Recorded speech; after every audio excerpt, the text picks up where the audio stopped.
Hello छात्रों, स्वागत है आपका पुनः इस YouTube channel star coaching centre Jamune में।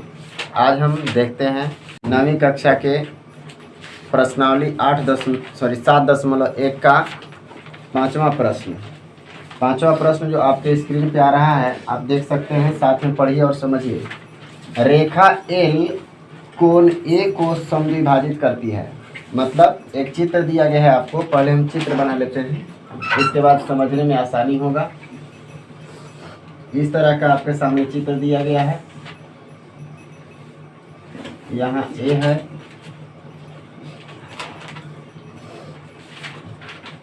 यहाँ क्यू दिया हुआ है, बी है, पी है। यहाँ 90 डिग्री का एंगल दिया गया है, यानी लंब है। यही एल है आपका, और ये दो रेखाएं। यहाँ पे बोलता है कि एल जो है, रेखा एल कोण ए को समद्विभाजित करता है। ये जो रेखा आप देख रहे हैं एल, वो क्या करता है? कोण ए को समद्विभाजित करता है। मतलब बराबर बराबर दूरी पर काटता है। इसका मतलब कि ये वाला कोण और ये वाला कोण दोनों आपस में क्या है? बराबर है। इसके बाद क्या कहा? और बी रेखा एल पर स्थित कोई बिंदु है। बी जो है, ये जो बी देख रहे हैं वो बिंदु है एल पर ही ये बिंदु बी है ना। आगे क्या बोला?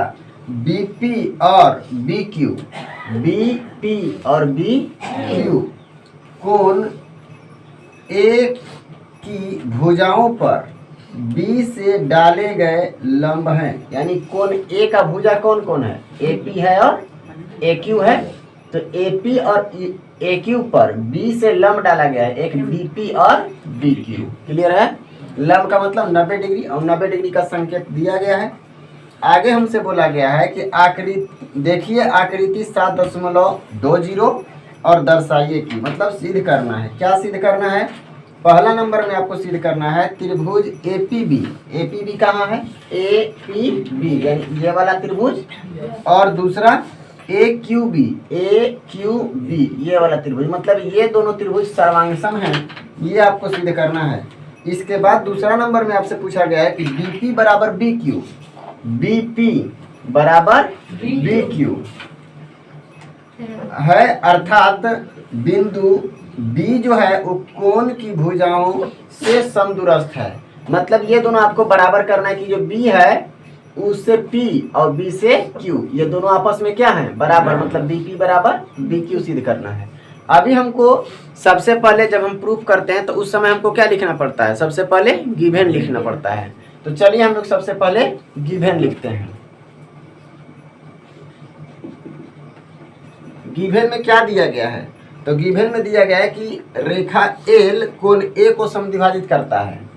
रेखा एल कोण ए को क्या करता है? हाँ, समद्विभाजित करता है। समद्विभाजित करता है। क्लियर है? इसके बाद समद्विभाजित में ज में हर्षी है, समद्विभाजित करता है। क्लियर है? इसका मतलब अगर ये समद्विभाजित करता है तो क्या बता रहा है? ये जो कोण है बी ए क्यू और बी ए पी, ये दोनों आपस में क्या है? बराबर हैं। अर्थात में करके लास्ट में लिख लेंगे, या फिर यहीं पे लिख लीजिए। अर्थात कौन सा? कोण बी ए क्यू बराबर है कोण बी ए पी के, बी ए पी के। और आगे चलिए। इसके बाद आगे बोला है, क्या बोला है? कि बीपी लंब, बीपी जो है वो लंब है किस पर? एपी पर। बीपी लंब है एपी पर, तथा एक और चीज बोला, बीपी तो एपी पर लंब है और बीक्यू किस पर? एक्यू पर लंब है। तो बीक्यू लंब एक्यू, इतना ही दिया गया है, बाकी कुछ नहीं दिया। अब हम लोग चलते हैं टू प्रूफ दैट में। टू प्रूफ दैट में यानी सिद्ध क्या करना है? तो सिद्ध हमको दो ठो करना है। एक क्या सिद्ध करना है? त्रिभुज एपीबी, त्रिभुज एपीबी सर्वांगसम होगा त्रिभुज किसके? एक्यूबी के, एक्यूबी के। क्लियर है? और दूसरा में हमको क्या सिद्ध करना है? दूसरा में सिद्ध करना है बीपी बराबर क्या चीज बी क्यू, बस बीपी बराबर बी क्यू सिद्ध करना है। अब हम लोग क्या चलेंगे प्रूफ में, प्रूफ में चलिए। प्रूफ में हमसे क्या बोला गया है उसको पहले ध्यान से समझिए। हमको सिद्ध क्या करना है, ये दोनों त्रिभुज को सर्वांगसम करना है। यही दोनों त्रिभुज में चलते हैं, अगर कोण और भुजा जो उसके संगत होंगे वो बराबर हो गए तो हम लोग क्या कर सकते हैं कि ये दोनों सर्वांगसम है। तो चलिए यही दोनों त्रिभुज में हम लोग चलते हैं। तो लिखेंगे त्रिभुज कौन में, पहला के लिए बात कर रहे हैं ना, ए पी बी तथा त्रिभुज ए क्यू बी में, यही दोनों में चलना है। क्या क्या बराबर है उसको देखिए। ए पी बी, इसमें कौन सा कोना, ई वाला कोना बराबर है ना इसके, तो ई वाला में हम लोग कौन सा कोना लिखे, कोण बी ए पी ना, कोण बी ए पी बराबर है कोण, देखिए तो यहाँ पे बी ए पी किसके बराबर था, बी ए क्यू के। तो कोण हम लोग क्या लिख सकते हैं, बी ए क्यू। ई कहाँ से, विभेद से। क्लियर है। इसके बाद आगे बढ़िए। दूसरा नंबर में एक और कोना बराबर दिया है, लंब है ना, तो 90 डिग्री तो बराबर होगा। तो इस त्रिभुज में नीचे वाला का काम पहले कर रहे हैं क्योंकि पहले नीचे वाला ही लिखा गया है। तो ए पी बी होगा क्या, कोण ए पी बी बराबर कोण, इधर से ए पी बी हो गया तो इधर से ऊपर वाले का नाम क्या होगा, ए क्यू बी, कोण ए क्यू बी बराबर कितना, 90 डिग्री। 90 डिग्री। ये भी कहाँ से, विभेद से ही दिया गया है क्योंकि दिया हुआ था कि क्या है, ये लंब है एक दूसरे पर। अब बताइए कि किसी भी दो त्रिभुज में अगर दो ठो कोण बराबर हो जाता है तो तीसरा कोण अपने आप बराबर होता है। वो कैसे, देखिए अगर हम आपसे बोलें कि ये 60 डिग्री का कोण बनाता है, यहाँ 80 डिग्री है, यहाँ भी 60 है और यहाँ भी 80 है, तो क्या ये तीसरा कोण दोनों का बराबर होगा? कैसे, अपने से सोचिए। 80 और 60 कितना हो जाएगा, 140। दोनों मिलकर के 140 हो गया। यहाँ भी तो दोनों मिलकर के 140 ही होगा। और जब 140 हो गया तो 180 में से 140 घटाएगा तो इसका मान कितना मिल जाएगा, 40। इसका भी तो 40 से मिलेगा। तो ये दोनों जब कोण संगत कोण के बराबर हो गए तो ये जो लास्ट वाला एंगल होता है वो भी आपस में क्या होता है, बराबर। तो यहाँ भी क्या होगा, तीसरा कोण भी बराबर होगा। अभी आखिर तीसरा कोण हम लोग निकाल क्यों रहे हैं उसके बारे में बात करते हैं। तो देखिएगा, हमको बीच वाला भुजा और दो गो कोण मिल जाता, दो कोण और बीच वाला भुजा मिल जाता तो हम लोग क्या कह सकते थे कि सर्वांगसम हो गया। किससे, ए से हो जाता कि नहीं। लेकिन दो गो कोण और बीच का भुजा होना चाहिए। अभी तक दो गो कोण हमको मिल गया, एक गो कोना और एक ये वाला कोना मिला, तो क्या ये वाला भुजा बराबर बोला है, नहीं। अगर ये वाला बराबर ये वाला बोल देता तो ए से सर्वांगसम हो जाता, लेकिन ऐसा बोला नहीं। तब क्या करेंगे, देखिए ई वाला कोना और ई वाला कोना अगर बराबर देता तो ई वाला उभयनिष्ठ दिखाई दे रहा है ए बी दोनों में, तो हो जाता कि नहीं। तो ई वाला कोना को हम लोग तीसरा को अपने आप बराबर कर लेते हैं क्योंकि तीसरा कोण अपने आप बराबर होता है। तो यहाँ पे हम लिख सकते हैं तीसरा कोण कौन सा, नाम क्या होगा तीसरा कोण का, तो ए बी पी, कोण ए बी पी बराबर हो जाएगा तीसरा कोण ए बी क्यू। क्लियर है। अब इतना चीज अगर समझ में आ गया हो तो एगो भुजा देखिए तो ए बी, इसमें ए बी तो इसमें भी तो ए बी है, ए बी बराबर ए बी। आखिर दोनों कैसे बराबर हो गया, ये लाइन जो है या ये जो रेखा है वो दोनों में है, इसीलिए इसको हम लोग क्या कर देते हैं, उभयनिष्ठ है। क्लियर है। और जब उभयनिष्ठ होगा तो ये दोनों आपस में क्या होंगे, बराबर। अब बताइए कि ये वाला कोना और ये वाला कोना और बीच वाला भुजा जो उभयनिष्ठ हुआ बराबर हो गया, ये कोना और ये कोना बीच वाला भुजा उभयनिष्ठ बराबर हो गया। जब बराबर हो गया तो दोनों के दोनों त्रिभुज क्या हो जाएंगे, सर्वांगसम। तो इसीलिए हम लोग लिख सकते हैं कौन सा, त्रिभुज ए पी बी सर्वांगसम हो गया त्रिभुज किसके, ए क्यू बी के। वो कैसे, ए एस ए सर्वांग समता से। कोई दिक्कत है क्या, दिक्कत होगा तो बोलिएगा। अब चलिए, यही हमको पहला सिद्ध करना था, ये तो सिद्ध हो गया। दूसरा नंबर हमसे क्या पूछा गया था उसको बताइए। तो दूसरा नंबर था बीपी बराबर बी क्यू। तो देखिए, तो बीपी और बी क्यू दोनों क्या बोलते हैं उसको, संगत हैं। बी के बाद पी और बी के बाद क्यू बराबर हो गए। तो जब ये दोनों सर्वांगसम हो गया तो ये दोनों उसका संगत भुजा बराबर नहीं होगा? होगा कि नहीं? कैसे? सीपीसीटी से। तो यहाँ लिखेंगे चूंकि त्रिभुज ए पी बी सर्वांगसम है त्रिभुज, यहाँ पे त्रिभुज छूट गया था, त्रिभुज ए क्यू बी के, है ना? कहाँ से आखिर कहाँ सर्वांगसम, कहाँ से सर्वांगसम होगा? तो यहाँ पे लिख सकते हैं भाग एक से, भाग एक से, क्योंकि पहला प्रश्न में दिया, सिद्ध किया भी तुरंत हम लोग। अब ये दोनों जो देख रहे हैं सर्वांगसम हो गया, तो इसीलिए हम लोग क्या लिख सकते हैं? बीपी था ना, हाँ, बीपी बराबर बीक्यू लिख सकते हैं। आखिर कोई पूछेगा कि कैसे, तो हम लोग लिखेंगे सीपीसीटी से। सीपीसीटी मतलब समझते हैं ना कि दो त्रिभुज अगर सर्वांगसम हो जाते हैं तो उसका जो संगत भुजा होता है वो आपस में क्या होते हैं? बराबर, या फिर संगत कोण बराबर होते हैं। यही सिद्ध करना था, सिद्ध हो गया। क्लियर है? उतार लीजिए। तो चलिए इसके बाद अब देखते हैं हम लोग छठे प्रश्न को। छठा प्रश्न में एक आकृति दिया गया है, उस आकृति को पहले हम लोग बोर्ड पे बना लेते हैं, इसके बाद आगे बढ़ेंगे। तो जैसा आकृति दिया गया है उसमें आप देख सकते हैं एक चतुर्भुज का निर्माण किया गया है।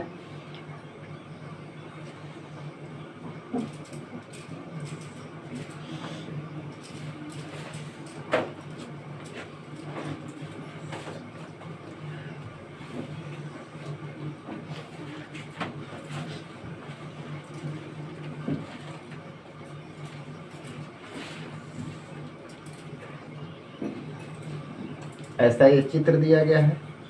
ये भुजा इस भुजा के बराबर है, मतलब अगर यहाँ ए हो, यहाँ बी है, यहाँ डी है, यहाँ सी है और यहाँ ई है। ये भुजा और ये भुजा दोनों आपस में बराबर हैं। ये वाला कोण और ये वाला कोण बराबर है। ये बीच वाला जो है वो खाली है, सिर्फ बी ए डी और सी ए ई, यही दोनों कोण आपस में बराबर दिए गए हैं। क्लियर है? चलिए आगे देखते हैं।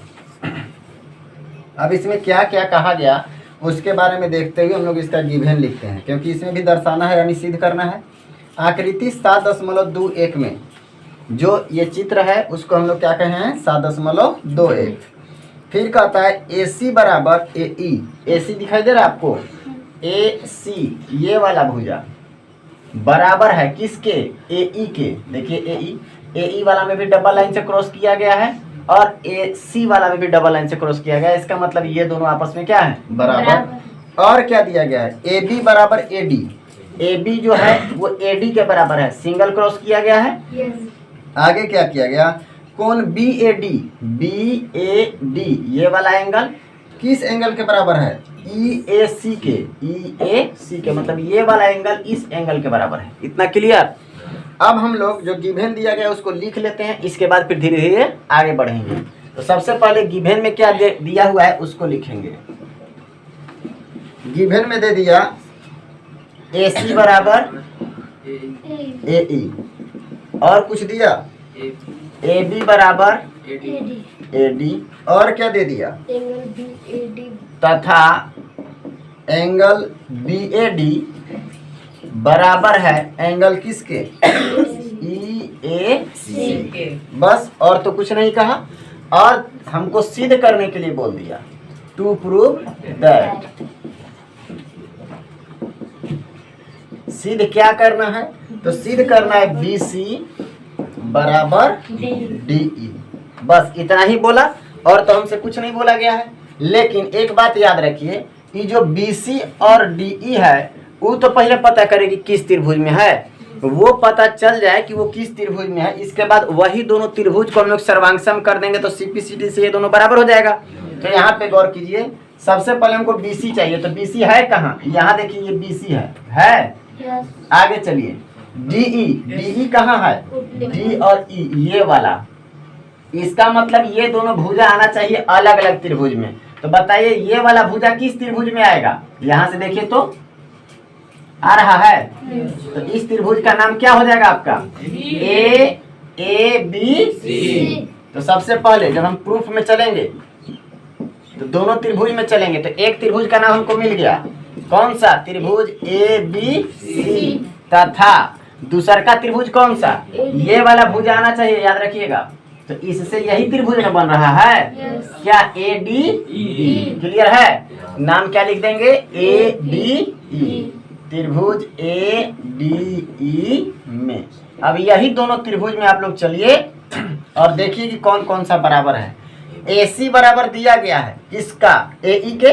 देखिए तो ए सी बराबर ए ई कहाँ दिया हुआ है, यहाँ देखिए तो गिवन में, तो कहाँ से बराबर हुआ, गिवन से। क्लियर है। दूसरा बात बोला कि ए बी जो है वो बराबर है ए डी के। देखिए तो ए बी ए डी के संगत है, तो ए बी बराबर हो गया ए डी के। यहाँ तक क्लियर। ये भी कहाँ से, गिवन से। और क्या देखिएगा, इस त्रिभुज में हम लोग बात कर रहे हैं, तो एक बात बताइए, ई वाला कोण बराबर था। तो ई जो त्रिभुज है ए बी सी, उसमें हमको अभी छोटा वाला कोण बराबर पता चला है। छोटा वाला मतलब ये बीच वाला नहीं पता है, ठीक है। लेकिन एक बात बताइए, अगर ये बीच वाले को एकरो साथे जोड़ दें, एकरो साथे जोड़ दें, तो दोनों में तो बराबर चीज में जुट रहा है। चाहे ई वाला कोण इसके साथ जुड़ जाए या इसके साथ, अगर दोनों के साथ यही वाला जोड़ रहे हैं तो पहले से बराबर है, तो बराबर के साथ बराबर जोड़ेंगे तो बराबर न रहता है। ये आप लोग को बताया गया होगा पीछे के चैप्टर में। तो चलिए यहाँ पे हम लोग लिखते हैं कोण कौन सा, ए बी डी। देखिए तो ए बी डी है ना, या फिर बी ए डी लिखा है, सॉरी बी ए डी। तो यहाँ लिखेंगे बी ए डी बराबर दिया हुआ है कोण ई कने है बी ए डी कहाँ से लिख दिए हम लोग, बी ए सी ना है यहाँ। हाँ ठीक, हाँ यहाँ से देख करके हम लोग लिखे बी ए डी, ये वाला एंगल लिखे हैं। क्लियर है। इसके बाद यहाँ पे क्या दिया हुआ है, ई ए सी। तो यहाँ देखिए तो ई ए सी है, तो यहाँ पे हम क्या लिख सकते हैं, ई ए सी। ई कहाँ से बराबर होगा, ये भी गिवन से दिया हुआ था। अब दोनों में एक ही कोण को जोड़ना है, ई वाला कोण को, ठीक है। यानी डी ए सी को एकरो में जोड़िए, इधर जोड़िएगा बी ए डी में किसको, कोण डी ए सी, कोण डी ए सी को जोड़ दीजिए। और उधर वाला ई ए सी में जोड़ना है किसको, डी ए सी को। दोनों तरफ डी ए सी जुटल है। अब ये दोनों पहले से बराबर है था, तो ये दोनों मिलकर के बराबर नहीं हो जाएगा। जैसे मान लीजिए यहाँ 4 है और इधर भी 4 है, तो 4 तो बराबर है। अगर इधर हम 3 जोड़ रहे हैं, अब जितना एने जोड़ रहे हैं उतना ही 3 एनहू जोड़ देंगे, तो 7 और 7 फिर तो बराबर रह जाएगा। वही चीज यहाँ है। अगर डी ए सी इधर जोड़ रहे हैं तो डी ए सी इधर भी जोड़ रहे हैं, तो इसमें कोई अंतर नहीं है, दोनों बराबर के बराबर रहेगा। अभी दोनों को जोड़िए, तो ई दोनों को जब आप जोड़िएगा, ई वाला कोण को एकरा, तो क्या बन जाएगा, बी ए सी बन जाएगा कि नहीं बनेगा। तो यहाँ पे हम लोग लिख सकते हैं कोण बी ए सी बराबर। अब बताइए ई ए सी कहाँ था, ई ए सी, अब इसको भी उसी में जोड़ दिए हैं, देखिए तो जोड़े हैं ना। तो ई ए डी मिलेगा क्या, तो देखिए ई ए डी, कोण ई ए डी, ये दोनों क्या हो गए, बराबर। यहाँ पे थोड़ा सा देखिएगा, बी के बाद ए तब क्या हुआ था, सी। तो बी के बाद ए तब सी लिखे हैं, तो यहाँ पे क्या लिखना होगा, बी ए ई, या सॉरी डी ए ई लिखना होगा। यहाँ जो ई ए डी लिखे हैं उस संगत नहीं हुआ, तो पहले डी लिखना होगा, तब ए लिखना होगा, तब ई लिखना होगा। क्लियर है। तो यहाँ जो हम लोग लिखे उस संगत नहीं लिखे हैं, इसलिए पहले डी लिखेंगे, तब ए लिखेंगे, तब ई लिखेंगे। अब देखिए दोनों संगत हो गया कि नहीं, बी के बाद ए तब सी, बी के बाद ए तब सी, तो यहाँ डी के बाद ए तब ई, तो डी ए ई आ गया। आगे चलिए, अब थोड़ा सा गौर कीजिए कि क्या दूगो भुजा और बीच वाला कोण बराबर हो गया। देखिए इस त्रिभुज के बारे में बात करते हैं हम लोग पहले। तो इस त्रिभुज में कौन कौन भुजा बराबर होगा, दूसर का त्रिभुज के साथ ई वाला और ई वाला, ठीक है। अब बीच वाला कोना ई वाला मिल गया ना, दोनों के जोड़ दिए तो दूगो भुजा बीच का कोण मिल गया। उसी तरह से इस त्रिभुज में चलिए, इस त्रिभुज में आप देखें कि ये वाला और ये वाला दोनों बराबर हुए, ये दोनों बराबर नहीं है, मतलब ये वाला इसके बराबर और ये वाला इसके बराबर हो गया ना। और बीच वाला जो ये वाला एंगल है वो अभी तुरंत इतना तो पहले से बराबर दिया था, इसको इसमें जोड़ दीजिएगा तो ये वाला इस टोटल के बराबर था ना। तो बीच वाला कोण बराबर हो जा रहा है, और जब बीच वाला कोण बराबर होगा तो इसलिए हम लोग क्या लिख सकते हैं, त्रिभुज कौन सा, ए बी सी सर्वांगसम हो जाएगा किसके, त्रिभुज ए डी ई के। वो कैसे बताइए, एस ए एस सर्वांग समता से, एस ए एस सर्वांग समता से। क्लियर है। और जैसे ही एस ए एस सर्वांग समता से सर्वांग सम हो गया तो इसके जो भुजाएं और हैं वो आपस में क्या होंगे, बराबर, जो संगत भुजा होगा। तो देखिए तो BC, BC यहाँ है तो BC बराबर कौन होगा, DE। BC के समानांतर D है ना, तो BC के समानांतर बराबर में हम लोग क्या लिख देंगे, D, यानी BC बराबर DE हो गया। पूछेगा कोई कि काहे बराबर हो गया, तो क्या लिखना होगा, CPCT से, यानी संगत समानांतर, समानांतर बोला, सर्वांगसम त्रिभुज के संगत भुजाएं हैं, ये आपस में बराबर होते हैं। क्लियर है। उम्मीद है समझ में आ रहा होगा।